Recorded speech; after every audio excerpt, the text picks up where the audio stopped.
to the Indomitable podcast. I'm your host, Ciruolo, and today we have another great episode that will leave you inspired. Today's guest is the indomitable Patty Cabot. Beginning in her teens, Patty battled drastic weight fluctuations. Desperate to break the cycle and thinking it was what prevented her from meeting men, in her late 30s, Patty embarked on a therapeutic journey that led her to unresolved childhood sexual abuse. Over 12 years, she worked with her therapist and an emdr, a chiropractor, to release trapped fight or flight responses, a sex therapist, and attended group therapy for sexual abuse. Patty published Not a Girl Anymore, a memoir about the alternative therapies she explored in the hopes of undoing the ruin within to claim the happiness she and everyone else struggling with trauma deserves. Well, wow, my goodness. Hello, Patty. I'm so excited to have you here today. Thank you, Di. I am delighted to be here, and thank you so much for that introduction. I do just want to say real quickly, my book is called Not That Girl Anymore. Pardon me? Not That Girl Anymore. Fabulous. Okay, so aside from what's in the bio, what else can you tell us about yourself? What else have I left out here? You know, I think you kind of covered kind of the genesis of what brought me to write my book. I constantly, since my teens, started gaining and losing 50 to 75 pounds every 2 years, and I just could not crack the code on why. Wow. And I was a fantastic dieter, so I was always very successful at losing the weight, but I couldn't maintain it. And again, it's not rocket science. It's, you know, it's not that hard a formula to figure out, but I couldn't figure it out. And I really had an epiphany one day. I was in my late 30s, and I thought, if I don't get professional help to figure out why, because I can't understand it myself, I will spend the rest of my life in this cycle. And it was exhausting. And my bigger goal really was to find love. And I thought that my weight prevented me from that, which of course it didn't. But, you know, you focus on what's in front of you. Society, And when I first met with somebody to deal with my eating disorder, and we went through my past and my history, she was like, your weight is a symptom of something so much bigger. And it really is about your childhood sexual abuse. And unless you tackle that, you will forever be in this cycle. So that's how it started. Goodness. Wow. So one thing sort of triggered the other, which sort of triggered the other. How were you feeling inside your body? Were you feeling like you needed to stay inside your mind, or were you missing sort of that mind-body connection? How did you get to the place where you were like, you know what? I need to be dealing with this. I hated the way I looked. Hated it. And, you know, I think it's interesting. I was in therapy for a long time, and I think there's so many things that I want to say about that. I think my experience is not at all unique, and you can substitute any trauma, because I know you have had trauma, and any kind of addiction. And I think people self-soothe, right? Especially when things happen to you as a child and you're looking to soothe yourself. It can be anything, right? But chances are good most children don't have access to alcohol, drugs, whatever. You know, so it's like you take what you can get around you, and even adults, you know, it's alcohol, drugs, food, anything, gambling, anything that distracts you from what the real issue is. And I think for me, and again, this is not unique to me, people that have sexual abuse is very commonly linked with binge eating, which is what I did. And there are a lot of different kinds of eating disorders, and they're prevalent for different kinds of things. But binge eating is most commonly associated with childhood sexual abuse. Again, I think it's something that's readily accessible, right? Like people have access to food, hopefully, not all people, but hopefully people do. And I think, again, no matter the trauma, you tamp it down, you tamp it down, you tamp it down. You don't want to feel it. You don't want to think about it. So it gets buried. And even if it's buried deep underground, it's still always there. So it's always driving you. And I think for me, again, my body was the scene of the crime. I hated myself, and I thought what happened was my fault. So eating, even though there were pleasurable aspects to it, I got to hate myself all the time because I didn't like the way I looked. Right. Yes, exactly. So that was my next question when I'm saying, are you trapping yourself in your mind here? Because that was my experience largely as well. When I went through sexual abuse, it wasn't that I hated my body. It was that I didn't feel comfortable. I felt like my body could be used to harm me. My body was attracting predators to me. When you go through that childhood experience of going from girlhood to sort of teenage girlhood, when suddenly men feel comfortable sexualizing you out in public, I went from feeling already scared to even more scared, even more threatened. I think that you're absolutely right that eating disorders probably are very prevalent among those of us who have experienced sexual abuse. I went the other way with it because of my lack of control. So instead of eating more, I started controlling and eating less. So it was for the same reasons. It was to self-harm in the same way, because I felt very trapped in this body that I neither wanted, nor I didn't want the attraction, the attention, the attraction, the, whatever that I was receiving. So I always felt very triggered by being in this body. And it wasn't until I was a grown woman that I was able to sort of take up that power. I'm just curious about your experience going from childhood to teenage years inside of a body that you largely didn't feel in control of. I didn't. And I would say that really was my number one issue with so I was in therapy, and honestly, as soon as we started dealing with my sexual abuse, my weight became the easiest thing to manage, which is Of not to course. say that I didn't still hate the way I looked, right? Like there was always that undercurrent of just dissatisfaction with myself. But I think my biggest issue became like, why couldn't I meet men? Like suddenly it was not about my weight. And even though it was never about my weight, in my mind, it was about my weight, right? Like you focus on what's right in front of you, which is your body. Yes. And really what it came down to is I never felt like I had agency over my own body, because I didn't, just as you did, right? So when you don't feel that, you don't feel entitled to set boundaries. So being with boys, with men, was terrifying for me. And I am a very typical New Yorker. I live in New York City. I'm a very typical New Yorker in lots of ways, and not a whole lot scares me. But I never felt like I could say no to men, because I didn't get to when I was young. And so it was easier for me to lock myself away, even though there were things that I wanted that I couldn't have. And again, it's all subconscious. It's not like you're operating on a conscious level saying, I'm going to do X, Y, and Z to keep myself safe. I mean, it really does take a lot. For me, at least, it was a lot of therapy to kind of peel back the layers and figure out what was motivating me, because it was so unknown by me. Yeah. I think and I will say too, when I went through puberty, so right at the time when I was 12, so starting at puberty, all of my nails fell off. And basically what happened is I have psoriasis, and it is not uncommon. Let me take it back. It's triggered by stress. So because puberty was so stressful for me, right? Because suddenly I was going to go from being a girl to being sexual. And I think that, even though, again, I had no understanding of it within my body, like clearly danger, danger, danger. And I think, you had talked about, like, are you connected to your body? And there's a book, The Body Keeps the Score. Whether you and I ever understand what's happening from like kind of a cognitive, cohesive way, the body knows exactly what's happened. Right? Yes. And it is acting out, whether you are watching, paying attention, or what have you. In my experience, and I wrote about this a little bit as well, so I'm curious about your experience. In my experience, I started getting sort of attention, unwanted attention, and catcalled and all of those things when I was young. So probably, let's say 12. And I noticed that stops once you sort of become a grown woman, right? It seems like we are aiming for girls. It seems like we are aiming for teenagers. So I had that conversation in my book as well, and largely had that conversation with the wider groups of my friends.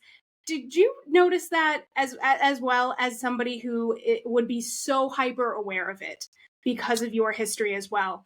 Was that likewise your experience? No, and actually I'm going to tell you, it wasn't my experience. Now that I'm older, it's different, like, but truly older. And I would say, no, one of the reasons I locked myself away, and that is what I did, I locked myself away for many, many years, starting in my 20s, was I didn't feel that way. I felt like, and again, I was in New York City, and it was, if somebody yelled something to me and I didn't respond, I had somebody follow me and start being like, you're a bitch, why aren't you talking to me? And, and I was like, oh my God. So I would always like smile and be nice and move on, because you don't know what somebody's going to do. So I absolutely didn't feel that way. But I think that was probably because you were probably further along in your kind of healing than I was. So I think because I was still that girl, I was Mm, still that girl for a very long time who was yeah. defenseless in a lot of ways. And I didn't Wow. trust myself to protect myself. So I locked myself away. As Yeah. I became more where I felt entitled to say no, to put Right. my needs and wants first, then it stopped. But I was also much older and therefore I think less interesting to men. Well, that's a mouthful. So, talk to me a little bit about how you came to terms with what you were going through. Was that something that happened post many, many years of therapy and into, say, your 30s? Or when would you say that you started having this realization that your body was sort of manifesting how you were feeling about it physically? So I started therapy at 38 and I was in it for 12 years. So, and I always worked with my therapist who, again, specialized in eating disorders. That's why I went to go find her. Mm-hmm. Um, she also did EMDR, which is a kind of Mm. therapy, which is really very helpful for a lot of people with trauma. I will say this though, Talk about what that a works for tiny one bit, person. if you don't mind, because I do know, but I know that it's newer. Yes. So it's, now I'm going to eye movement desensitization and reprocessing. And basically, what it does is if you think about a train moving on a track, when you have trauma, it's an explosion that blows up the track. Right. So everything that was on the track is now floating out there in space. So that's your thoughts and feelings. Like you are kind of, you're humming along in your life, you have trauma, and boom, there's an explosion. And what Mhm. happens doesn't make sense to you, right? It doesn't make Right. sense. What happened to you didn't make sense to you. What happened to me didn't make sense to me. You're not able to like make sense of it. And so if it's unresolved, it just stays out there. You never kind of bring it back to the track. EMDR is supposed to help you kind of subconsciously tie everything back together so that you can process it and move on. I did find it very, very helpful, but I will say I had a very slow start with it because it relies on not just your thoughts, but also your feelings in your body. And I felt nothing. Mm. Nothing. I felt nothing when we would talk about my past experiences, and I didn't really feel anything in my body. And I really didn't know how to feel or access my emotions. So that took me a very long time. And I would say, as successful as I was with my therapist, we got to a point where I lost all the weight, I maintained all the weight, and I still didn't have what I wanted, which was love. Like I still wasn't able to open myself up to love. And that was when, to her great credit, my therapist was like, let's explore other things. And she always worked with me, but I went to somebody who did chiropractic care, which is this, I had never heard of it before. But again, I live in New York City. You can get anything here. And basically, the thinking is that everything that happens to you is trapped in your body. Right. And by very lightly tapping on kind of your spinal cord, Mm-hmm. it's like it somehow releases things. And when I had first met this gentleman, he had said, and he examined me and he said, "You are completely rigid. You are trapped in a fight or flight response." And it was Yes. from 30 years before. Yes. And that was when I first started to feel emotions, which was terrifying. Like if you don't feel, which a lot of people don't feel, Right. I felt like I would drown in my emotion. It was very scary for me. Yeah. What was that like when you first started feeling emotions for the first time, or at least allowing yourself to start feeling emotions? So I grew up in a household full of anger. So I'm actually very comfortable with anger. Yes. And anger is very mobilizing, but I know a lot of people are scared of anger, but Right. I was not. So I was good at being angry, but I wasn't good at anything else, and certainly not with sadness or grief or sorrow, which are very passive emotions that unfortunately you just need to feel and process so Right. that you can move past them. But I was afraid I would drown in my sorrow, and I didn't like to be vulnerable. And I Yeah. felt very, very unprotected and, Yes. defenseless. So it was like a gradual kind of transition for me. And what was interesting is this chiropractor who was great, he became kind of the target for all of my discomfort and unease and my anger because I was Right. so scared. Yeah. So he was really helpful to me because I never liked to share how I felt because, again, I felt too vulnerable. And Yes. with him, I felt so guilty about the way I responded to him that Right. I had no choice but for myself to tell him like how I felt. And he was always so good about saying to me, this is just a sign of how far you've come. And he Right. was like, I understand how scary it is for you. It's like an eggshell cracking and it's frightening. And he was Right. like, this is all about your personal growth. Never be sorry. I'm not taking it personally. You're not mean to me. Like, he was Yeah. amazing. He was Yeah. great. Yeah. Well, I mean, I'm glad for that because in that moment, that rejection could have been very harmful. So I'm very glad that you found the right person to have that experience with because, even just a step to the left in any direction, you know what I mean? Could have been absolutely set you back, for potentially your life. So I'm very, very grateful that you found the right person for that experience. And I feel the same way. And I feel like it's what the universe wanted, like that it just kept bringing me to all of these different people. And, it's Yes. funny, I went to a sex therapist as well because I still didn't have love. I mean, I finally learned how to feel emotions and identify them, and that's great, but I still didn't have what I wanted.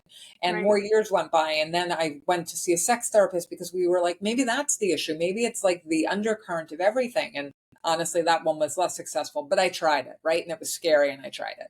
That is And then scary. I And you went to tried it. group therapy for sexual abuse, which was the one thing my therapist first suggested. And I was like, that was a hard no for years. I was like, no, no, no, no, no. And I finally did it. And it was the last stop. And guess what? I finally Mm, ended up finding someone. But it's like, right. you can only do things when you're ready to do them. But I Yes. felt like the universe wanted me to do all these things. And the one thing, too, that I also did was three people in very short succession had suggested that I start meditating for different reasons. And I was like, three people in a week, like that's a sign. And I That's a started sign. meditating, and I have to say that is the single most transformative thing I've done. And I do it still. And it's been probably close to a decade. Oh, good for you. Why do you think that you were avoiding that last stop? My experience similarly left everything in a box, buried it in the backyard of my mind, and was never going back, right? What do you think finally got you there? And I will say straight up, I did not go into therapy to manage my sexual abuse or to come to terms with it. It was the furthest thing from my mind. Yes. I went to see somebody who specialized in eating disorders. And Right. it's funny, it took me multiple tries to find the right therapist for me. So if anybody's gone to therapy and they're like, I didn't like it, it didn't work, fit is super important. That is more Yes. important than anything. You have to trust the person that you are working with. And That's if you right. don't feel it, you don't feel it. There's no right or wrong. Gut instinct, go with it. Yes. So I had met with several, and then I met with her, and we definitely, we vibed and all the rest of it. And again, Mm. it was only when she mined my history and we got to my childhood sexual abuse. But I had tried other therapists, and none of them landed on that, right? Wow. She did. And Right. it was, and again, because I was so good at dieting, I can honestly say I could have had till the end of time, and I Yeah. was never going to crack the code on my weight. I just Yes. could not figure out why I couldn't maintain it. Wow. Do So you I really did walk in with my eyes shut and they were opened. And then I was like, oh, dear God, this is what it's about. Which is not to say that I wasn't always aware of my sexual abuse. I was, but I right. didn't think about it. And, my mother divorced my stepfather when I was 11, and I didn't ever see him again. So I didn't think about it. But it didn't matter how much time went by, it was still always there. Yeah. What made you think that it would just be fine? Did you ever have that discussion with her, or is that how that divorce happened? My experience was very much oh, you're going to be fine. If you stop talking about it, if you ignore it, you're going to be like, I got a lot of bad advice coming up. So I'm wondering if you also got bad advice from a trusted adult that sort of caused you to think that you would just be able to walk away having never dealt with it. No, but I will say that I'm significantly older than you. I will be 58. And it was a different time. People didn't talk about things, and we didn't have the internet, right? Like, Right. in terms of how wired the world is and what you can find information about, that just didn't exist when I was young. Right. And I think my mother knew that is why she ultimately divorced my stepfather, but it took her Mm, several years to do it. But to her great credit, she did she did divorce do him. it. So good for Yeah. her, because not Yes. all not all parents choose the child. Yes. So Yes. And um, not all women can take that step, especially in those days. Not all women could take the step to divorce someone and walk away, and not be afraid to not have a bank account and those sorts of things that we couldn't have as women in those days. Exactly. Yeah, so Exactly. that's a So, lot of strength. I, but I I will say, but once that happened, end of story. It was never discussed. Truly, never Wow. discussed. And it was Wow. interesting when I went into group therapy, and there were other people who were also, had experienced childhood sexual abuse. I was the only one who kind of grew up in a pseudo normal household in that it wasn't ever discussed. Everybody else, it was front and center. It blew up their home lives, right? Like Wow. whatever the fallout was, like whether they were all together, whether it was a sibling, whether it was whoever, Right. everybody was acutely aware, and it was the dominating factor in all of their lives. And I was like, mine wasn't. It was just like out of sight, out of mind. And I think Right. that's kind of how, again, it's so funny because I think of it as being like my grandmother's time, but in those days, like you Right. didn't talk about it. It just wasn't the same as it is now. Right. Yeah. I mean, I would say now a lot of families are still, even in my generation, when you bring that information to your family, it is not always received with, Oh, oh, and yeah, definitely. no, I So, absolutely did not mean to imply that. no, no, And no, I no. I don't mean, I don't mean that you did. I just mean like it manifests differently now. So even if we talk about it, a lot of times family members will want you to not talk about it or not have that discussion or keep everything normal or keep everything the same or just avoid him at the next parties or any of those things. They don't even stop inviting that relative, right? which is unbelievable to me. The other question I wanted to ask you is I wonder if the therapist who worked in eating disorders had a lot of experience with that sexual abuse being at the root of eating disorders, because when you say she was the only one that cracked it, that got to it, it makes me think, I wonder if this is common. I wonder if that becomes a big part of her practice, because it's sort of what's at the root of a lot of eating disorders. And I mean, I see you nodding. Was that how you felt about it? Or maybe that, I know she can't talk about her other patients, but did she mention that was Well, common? interestingly enough, she and I did a podcast together. Oh, Uh, fantastic. There's one called the EMDR Association, and it's called Let's Talk EMDR. And she and I did a podcast together. And she had talked about how she got herself into EMDR. And basically, she was this very young, inexperienced therapist working with girls who were in a facility that were cutting themselves, that were doing horrible Yeah. things to themselves. And she could not make traction to help them like be unburdened of whatever their trauma was. And Right. she finally got to the point where she was so desperate, and she heard about EMDR and she started working with that. But her experience was very deeply rooted in, sexual Yeah. abuse, horrible things happening to young Her girls, patients. mostly, Yeah. and children. So one of the things that's been an outgrowth of my book is I've kind of like met all these different people, and I came across, it's just the most disturbing, because I had said, oh, there's so much more information and access available now than there was when I was growing up, which may be true, Mm, but sexual abuse, childhood sexual abuse, is still the great taboo as far as I'm concerned. absolutely true. And 1 in 3 girls and 1 in 5 boys are sexually Mhm. abused before the age of 18, and we do not talk about it. So if you're Yes, with two other people, look left, look right, it's one of you. it's And the one of you. fact that it still goes on is just unbelievable to me. Yes, I mean that it's so prevalent and we don't talk about it. absolutely. And we don't think about how to keep our children safe No. when we are raising them out in a world where it is still, as the numbers are still as high as they always were. So my foster mother was a boomer. So the way that I was raised was to make yourself smaller so as not to attract predators, to make yourself smaller, to avoid those things, to avoid eye contact, look at the ground, all of those sorts of things. She always told me that that would keep me safe. And the older I got, the more I realized that that was exactly the wrong thing. That, in fact, the opposite is true. Being big, being your biggest self, being your whole self.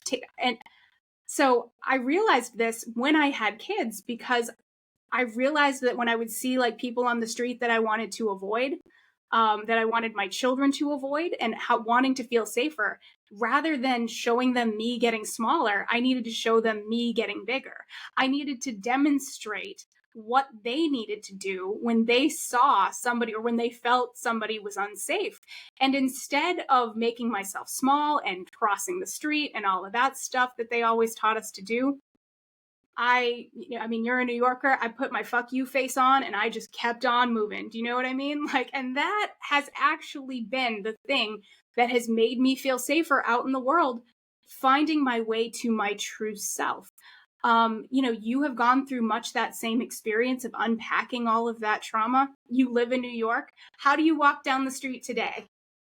Well, it's interesting. So there was a point, and it made me so sad. I had walked by a group of men and I had my eyes down, and one of Mm-hmm. them called off after me. He said, "Don't look down when you walk by men, look up." And he said Mm-hmm. it twice, and I was the only person on the street. And I remember I had told my therapist about it, and I was like, I was so sad about it. And she was like, "You know what? You're not even aware that you do it. It's so good that he said it to you." Yes. Because you should. It's like, Yes. again, it's like a child's point of view, though, because I can't see you, you can't see me. But That's again, that's a exactly right. child's mentality. And I Right. think so much of what happens to us as children, Mm-hmm. it's like that part of you Yes. doesn't continue to grow and evolve and change. You're trapped. And I think when I That's was exactly it. dealing with men, that was what my therapist and I finally landed on. I felt like, I remember we were in EMDR and she was like asking me something. And I was like, it's not that I feel afraid, but I'm confused and I'm this and I don't understand what they want from me. And she was like, you know what? It just never occurred to me. 5-year-olds get overstimulated. They can't understand. And she's Yes. like, that's what happens to you. You can't make sense of what's happening to you. That's exactly And I right. was still there. It didn't matter how old I was. That part of me was cut off. And it was like Yes. really through therapy. And I see you nodding, but it's like you have to like, and I will say this, one of my stumbling blocks that I think made therapy a very, very long process for me was that I didn't want to accept and integrate what happened. I wanted it undone. That's I right. felt ruined. And I felt like the only way I could have the life I wanted was to make it undone, which is Yes. impossible. Right. So Well, it I is mean, really we about, talk about overcoming obstacles, right? But that's not really what we're doing. If you were to overcome it, you would be able to unmake it. But that's not how it really works, right? So, no, you're exactly right. Exactly where you met that trauma, that is where your brain is stuck on those issues. It doesn't grow because you don't access it anymore, right? So, I mean, wherever that happened to you, that's where it stays. That's where how your feelings about it stay. That's where your views about it stay. And I think that this is a good segue because I want to ask you about writing the book because I know how hard it was for me. And I realized as an adult, when I would look back at those memories in order to write them, that I still had my child thoughts about the issue, the trauma, what had happened. And finally, when writing it, I was looking at it with like my adult brain as a mom, as someone who has a daughter that looks very much the way I looked as a child. And I realized that my mom rage kind of overtook me and sort of propelled me forward in writing the book. So I want to talk to you about writing your book. You went through the therapy, you went through all of this incredibly long and painful process. What finally prompted you to write it all down? first of all, congratulations to you on your book because that's a Thank huge you. achievement and it's Congratulations a to you. lot of work. And Woo! Yes. I think a yeah, lot of times people say, like, oh, I'm going to write a book someday. And it's like, how do you do it? And I always just say, get started. you yeah, just, you're you like you just have no do it. idea what you're in for until you start it. Oh my God. Yeah. You can't stop people like that. Yeah. Exactly. So I never planned to write a book. And I would say when I started therapy, I was so closed. None of my friends knew my history. Again, I found it Wow. so shameful. I did not talk to anybody about it. And I've had the same circle of friends for many, many years. And they all knew I had issues with my weight and issues with men, but it wasn't something I talked about. So nobody pressed, right? Right. Like you respect the Right. friendship. And so when I started therapy, it was overwhelming. Like again, I went in for coffee and I found out I was having like, a Bialy. Like it was not what I was expecting at all. And I would go to every session, come home and write down what happened as a way to make sense of it for myself. And I Yeah. did it for 12 years. Wow. And so I literally had 1,200 pages of actual Mhm. conversations. Like all of it's real. Like it wasn't about, do I remember this? No, it's all documented because again, and there was no volition behind it. It was just, again, as a way for me to process what happened and made sense of it. And along the way, I finally got what I wanted. I finally met someone, and yay, that's fantastic. But it was terrifying. Being Right. with a man was terrifying as an adult, and he was amazing. And the universe sent him to me for this one specific reason. Mm-hmm. But that became so much for me to grapple with, to make sense of him and sex and how I felt. And, all of it came crashing down for me. Yeah. And it was several months after I was with him that I thought, I have all this raw material. And while many people unfortunately share my history, who else but me has walked this path with all these different Yes. therapies that I explored, again, to get to my one goal, which was to find love. And I did it. Like, that Yeah. was the thing. I did it. I crossed to the other side. So Right. that was how my book came about. And even then, when I was like, oh, I should write a book, I have all of this raw material. It was years in, like, it was 7 years total, but it was like the first couple, I was like, well, maybe it's just for me. Maybe Mm. it's to show my friends so that I can be more vulnerable. You know what I mean? And Yeah. then it was Yes. several years in where I was like, wow, maybe I should publish it. But it was definitely an evolution for me to get there. Wow. Wow. I mean, writing a book is hard. I think that, when you start, or even when you first get the idea that you should write a book, you don't realize how unimaginably like intricate that process is going to be, right? So it's not even just you have to live in the memories point of view in order to write it. And I think that that can be incredibly difficult if you haven't been able to process any of that yet.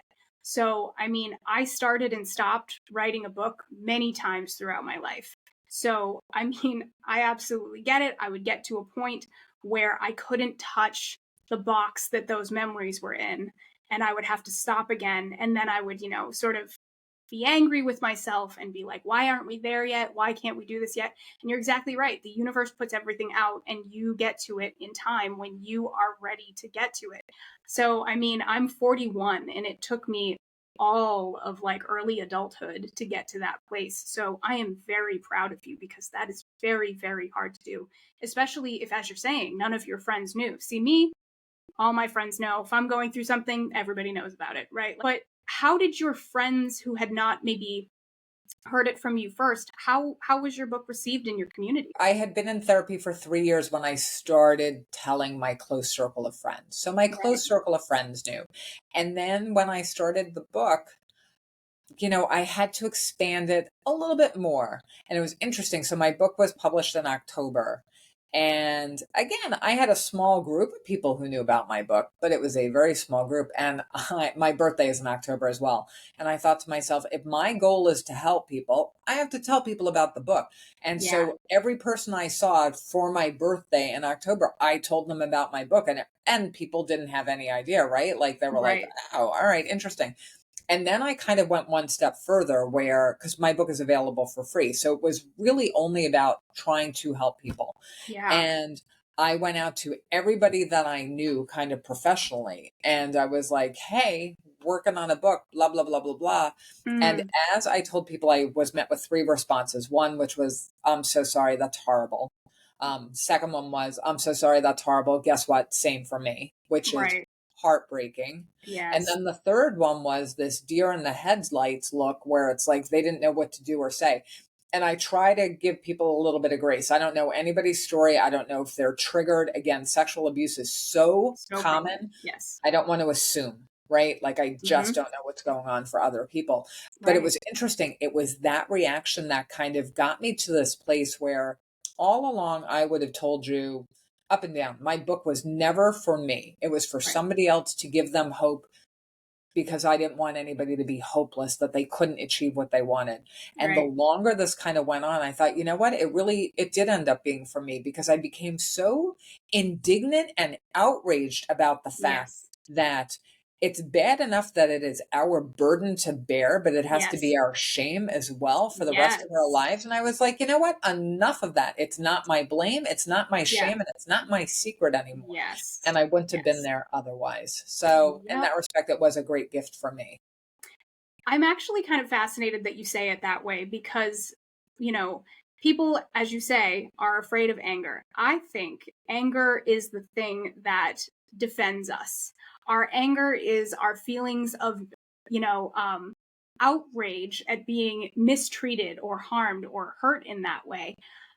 And the fact that your sort of outrage at a situation that is so incredibly common and yet does not change over the course of humanity, right? Like the numbers are the same from when I was a child, the numbers are the same from when you were a child. The numbers just stay the same, which means that as much as we talk about how we love children, the world is built for children, we need to protect the children. It's incredible to me that these numbers are still so high, that we don't have a vocabulary for it, that we aren't teaching our children right, that we aren't willing to face the realities of the situation. I love that it was your anger finally, right? Like your anger for yourself, for the child you were, samesies. But like, how did you feel when you got to that place where you were just like, that's it, everybody is gonna know now, we're gonna do this together? Do you feel empowered? Do you feel happier? I guess what I'm asking you is, what kind of unexpected things grew out of writing the book that perhaps you didn't even realize would be part of the process? I mean, I think that is one of them. And I think that, again, one of my therapists, the group therapy therapist, had said to me, she was like, there's no substitute for experience. And a lot of times we can conceptualize things and it still doesn't ring true for us. It's not enough to know something intellectually. You have to feel it emotionally. And that is the much harder thing. And I will say my biggest nut to crack during therapy was I always believed it was my fault. Was it my fault? Of course it wasn't my fault. But children believe it's their fault, especially if there's no adult who's going to take accountability for it. So it becomes your fault, right? I somehow did something wrong. I breathed. I existed. I was in a room. I was, name it. Right. And that was like the thing I couldn't get rid of. And things happened in my life after the fact where I was like, oh, not the same, but it was a similar experience. And I was like, oh, it had nothing to do with me. I was collateral damage. I was just wrong place, wrong time. Right. Not about me. And I finally believed. So that's a beautiful thing. I truly would say to you, and for anybody out there who's had the same feelings and things, it is my fault. It's not.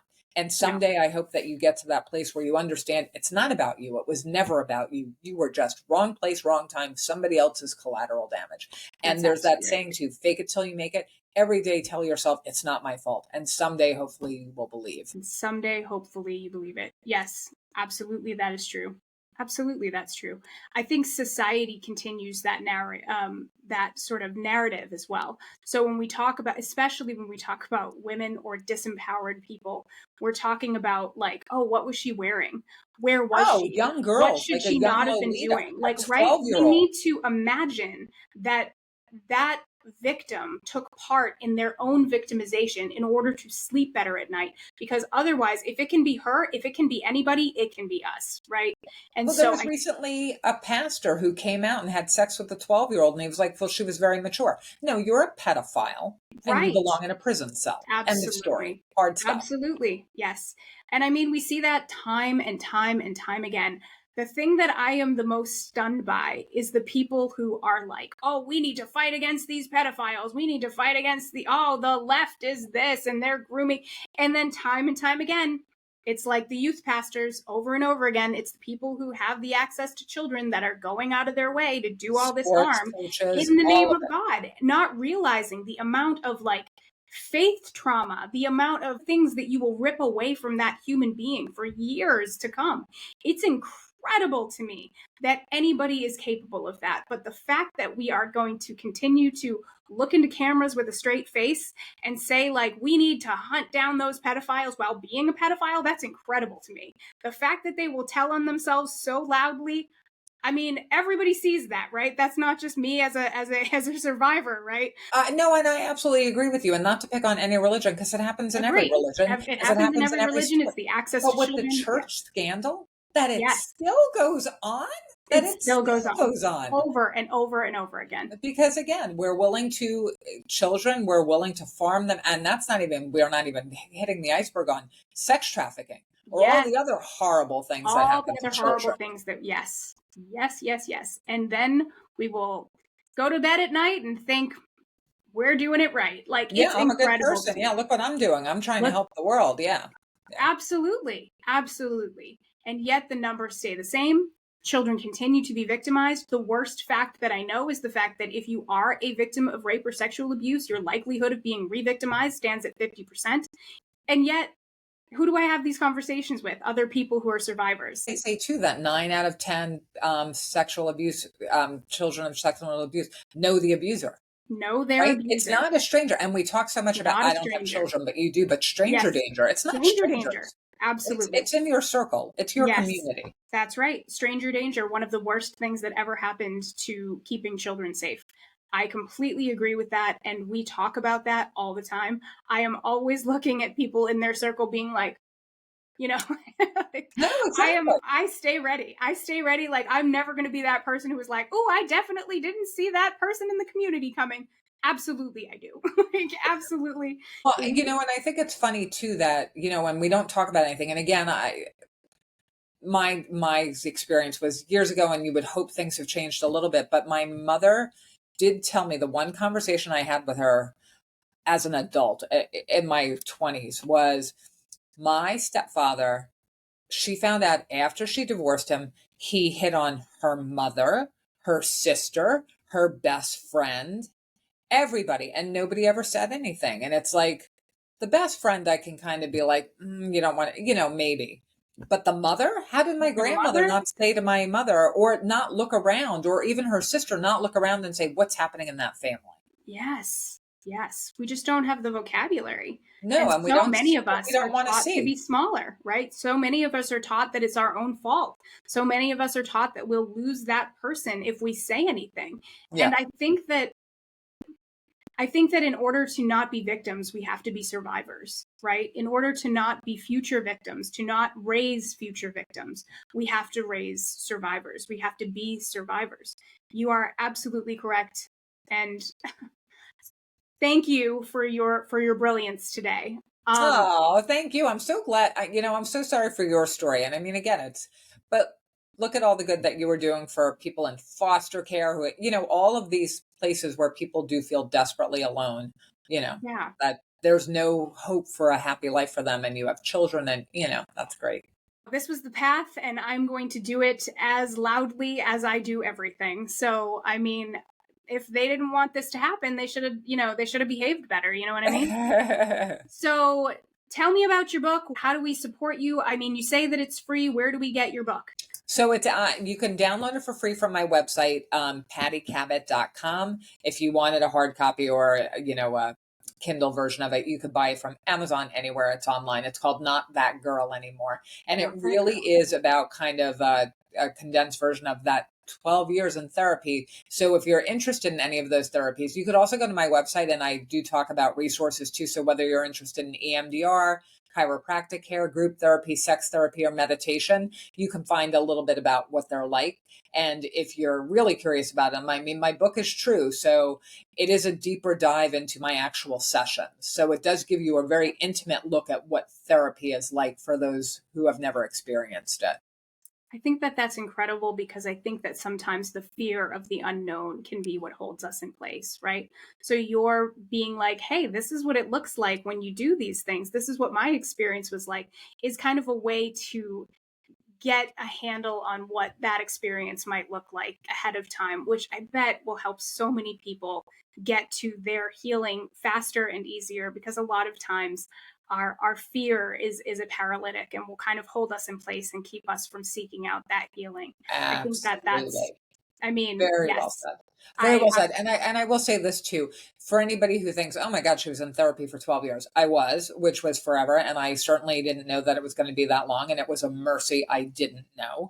But you can only do what you can do when you're ready to do it. So there's that. But it also wasn't a zero-sum game. I made tremendous strides from the beginning, and I was happier day after day after day. So just because my journey was 12 years doesn't mean somebody else's will be. And I also want to say too, I haven't been in therapy. I finished therapy 8 years ago. I still learn and grow and evolve. And that, I think, is the goal and I know you do too. That should be Yes. the goal for every human being. That Yes. you're constantly evolving and learning and taking things that have happened to you and applying them to become happier and happier and happier. It's the whole saying, teach a man to fish, and it's true. It's true. Yeah. Yeah. You are constantly changing. You are constantly growing. And if anybody's ever heard this show before, you know that I've done about 30 years in therapy and that, I get better every day. I grow bigger every day, and I am able to handle, both of my kids are neurodivergent. So that can be really triggering because Ooh, you're yeah. raising the children who you see yourself in so much and like things that you've already kind of overcome. And that can be it can be a very hard process. I always say that parenthood breaks you down. And then if you let it, it will build you back better. So, I mean, I'm a very big fan of therapy here. So I am so grateful that you have brought that access to everyone in such an awesome and powerful way. So, y'all, I would love for this conversation to go on forever, but we have to let her get back to her awesome work out in the world. If you enjoyed this episode, please share it with your friends. And don't forget to subscribe to the Indomitable podcast for more incredible stories of humaning. Remember, my new book, Indomitable, a Foster Care Story, is available wherever you get your books. So thank you to all of my Indomitable friends who came to see me on the road last week. I loved Buffalo. I had such a great time. Thank you for being there with me, and thank you for sharing your wonderful stories. And finally, as ever, I am so happy to have you here in community with all of us. And remember, together, we are truly indomitable. Have a great week, everyone. Take care out there.